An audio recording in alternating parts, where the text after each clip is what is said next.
Hello everyone, welcome to our second lesson in Semantics and Pragmatics. Today's lesson is going to be about types of meaning. Leach 1981 breaks down meaning into 7 types, which proves the difficulty of studying meaning. We talked about this in the previous video that meaning is really difficult to study because it changes. Now, there is another reason why it is difficult to study because we have a lot of types of meaning. The first type is conceptual meaning. It is also called logical meaning, cognitive meaning, and denotative meaning. So it is the meaning proper of a word detached from any value judgment. That is, it is the core meaning of a word, the conceptual meaning, the core meaning of a word. For example, woman is defined as plus human minus male plus adult, etc. So this is just an example using these semantic features plus minus. This is the core meaning of the word woman, for example. So conceptual meaning is the same in all languages. If you go to Arabic, for example, woman is defined the same. English, French, all languages. So the conceptual meaning is the same in all languages. There is no difference. Okay. And then we have quantitative meaning. It is the communicative value an expression has by virtue of what it refers to over and above its purely conceptual content. It is an attribute that is indeterminate. Indeterminate. It is open-ended as our experience and knowledge of the word. It varies from culture to culture. So this quantitative meaning is just an attribute, something that people, a value, a communicative value that people assign to words. Okay, this one is different from one language to another. Okay, it's not the same in all languages. By the way, all other types of meaning are not the same in all languages. Each language has their own uh, meanings, except conceptual meaning. The other meanings are the same or differ from one language to another. So this one is communicative value, something that people assign to words. Okay, it's an attribute that is indeterminate. That is, it changes. Okay, it's not the same all the time. Okay, even in one language, this meaning can change to other meanings. It is open-ended as our experience and knowledge of the word. So we have words, for example, let's say the word woman.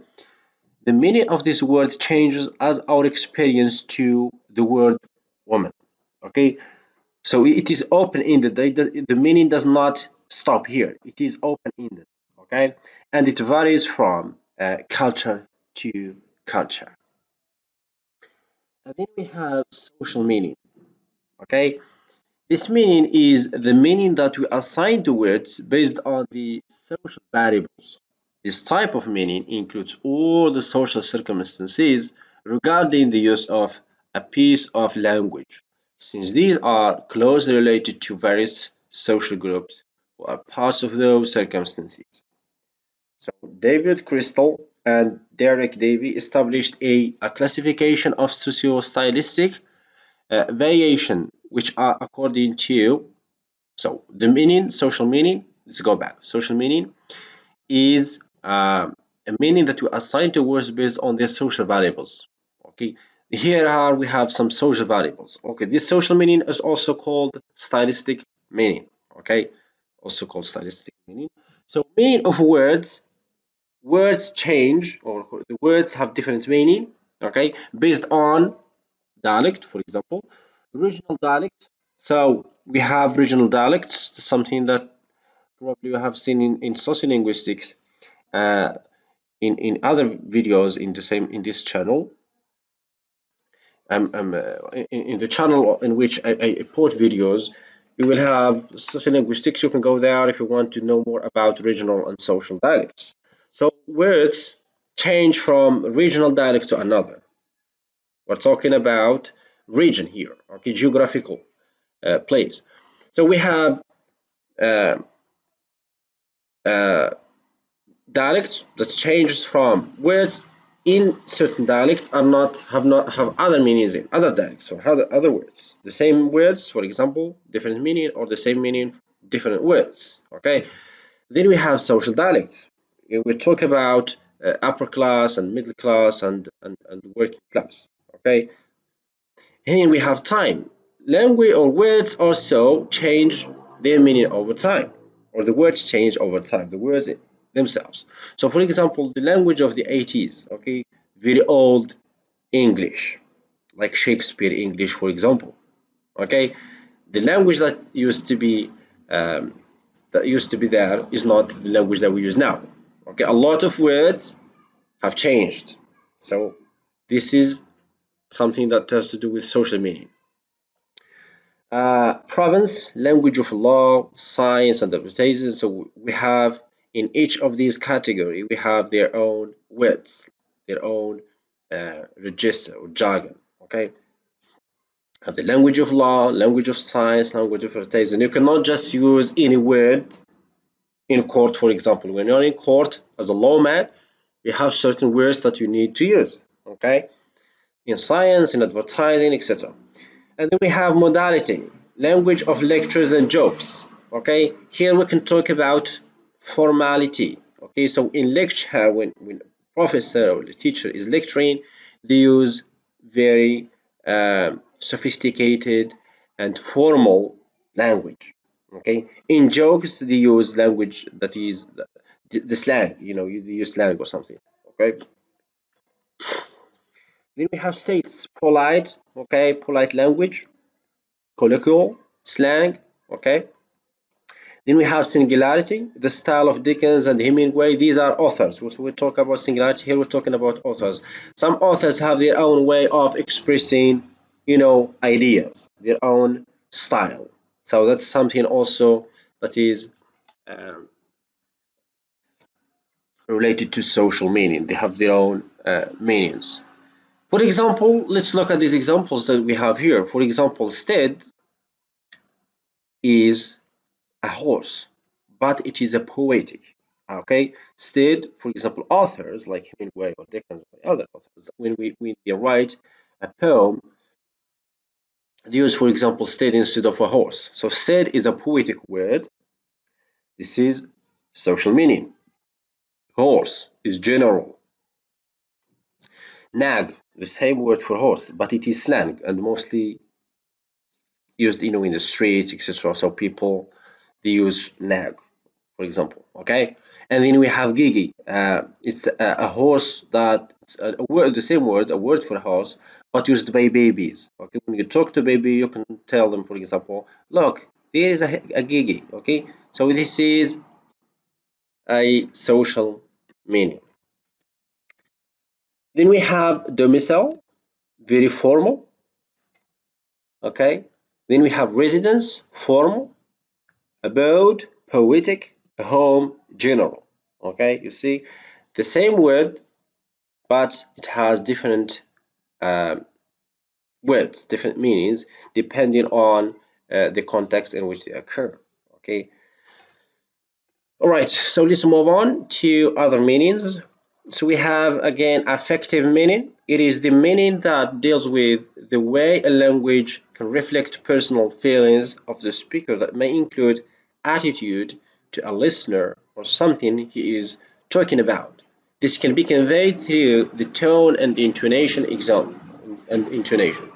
So affective meaning, it's the meaning that deals with emotions, It has to do with emotions. Okay, when you are angry, you use different language. When you are happy, different language. Okay, when you are sad, different language. So look at this example. A person is talking with his or her friend. What's wrong? The other person says nothing with a nervous tone. For example, nothing. Okay, so when someone says nothing in very nervous tone, it means that there is actually something. Okay, it's not nothing. There is something wrong with the person.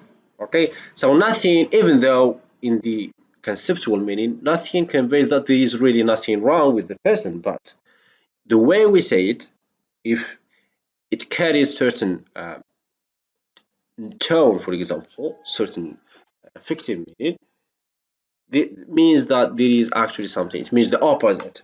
Okay, so this is something that has to do with emotions, the way we say things. Okay, and these emotions are reflected in the intonation and tone.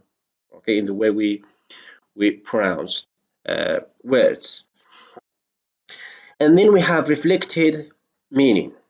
It is the meaning that appears in situations of multiple conceptual meanings, when one sense of a word influences our response to another sense. Some words can impose the suggestive power.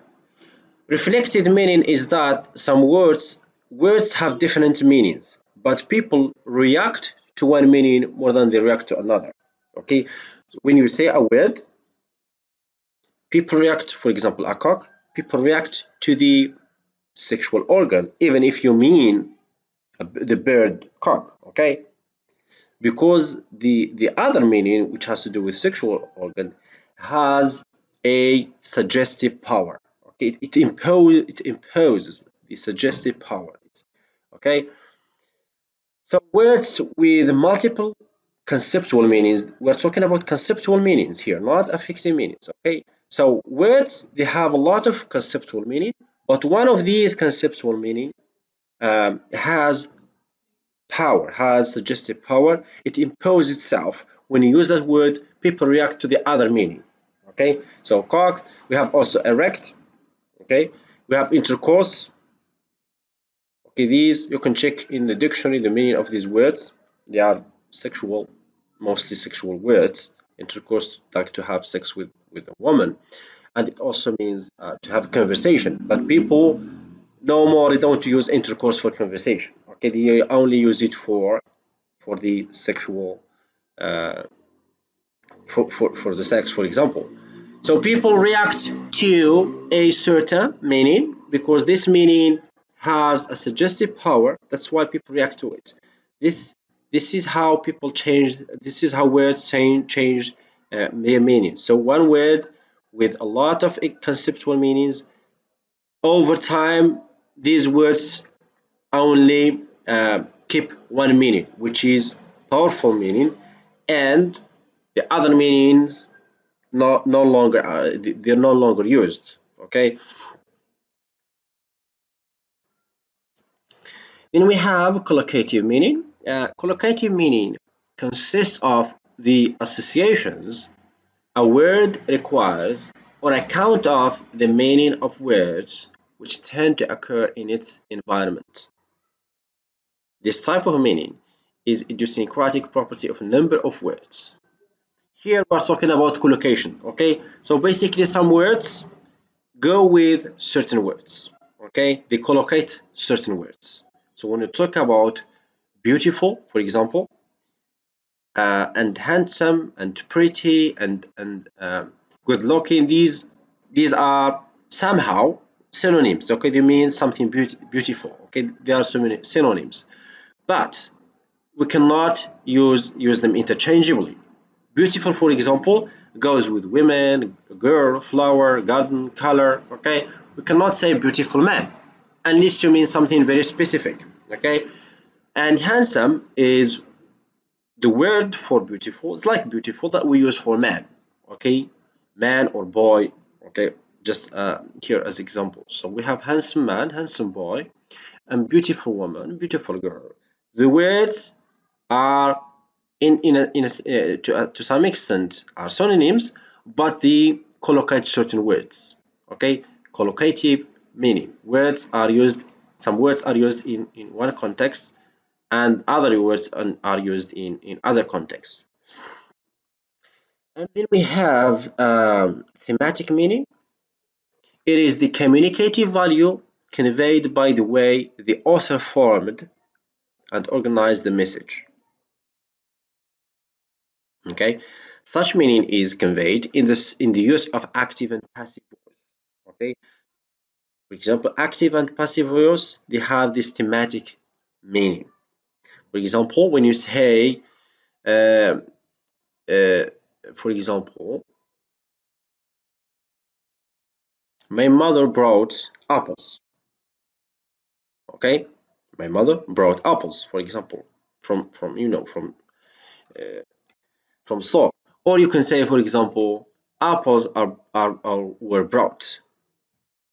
Here, okay, so when you use passive and active voice, you mean something. Either you care about the object that is brought more than any other, so the emphasis in either in the object, something that is brought, like apples here, or on the person. So when you want to emphasize on the person who did the thing, okay. So the emphasis is either on the person in active voice, or the thing that is the thing that is brought, for example, in the sense of in the case of apples here. So this thematic meaning is very important. The same sentence used in different styles or in different uh, structure mean different things. Okay, they don't mean the same thing. Leach 1981 states that thematic meaning is a matter of choice between alternative grammatical construction.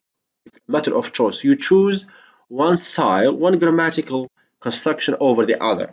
For example, a man is here to see you, or there is a man here to see you. These have different meanings. Emphasis by substituting one element with another. So in thematic meaning, what you need to remember is that the structure of sentences is very important, okay? And each structure, even the same meaning, the same message, okay? Each structure affects the meaning. Each structure has its own interpretation. Leach 1981 emphasized on conceptual meaning in his classification. Okay, for Leach, conceptual meaning is the most interesting meaning because it's the meaning that we all languages have in common. Okay, all languages have conceptual meaning in common. Other meanings are differ from culture to culture, and they are just a communicative value, something that people an attribute, something that people assign to words. Okay, it changes, it's not stable. So the reason for this in this statement is that conceptual meaning is widely assumed to be the central factor in linguistic communication. Okay, it is the central factor in linguistic communication. Other meanings are not stable. They are, just based on value judgment, something that people assign to words, and it changes over time in the same language, and it changes from language to another, from culture to another, etc. So thank you very much, and I hope you enjoyed the video, and catch you guys in the next one.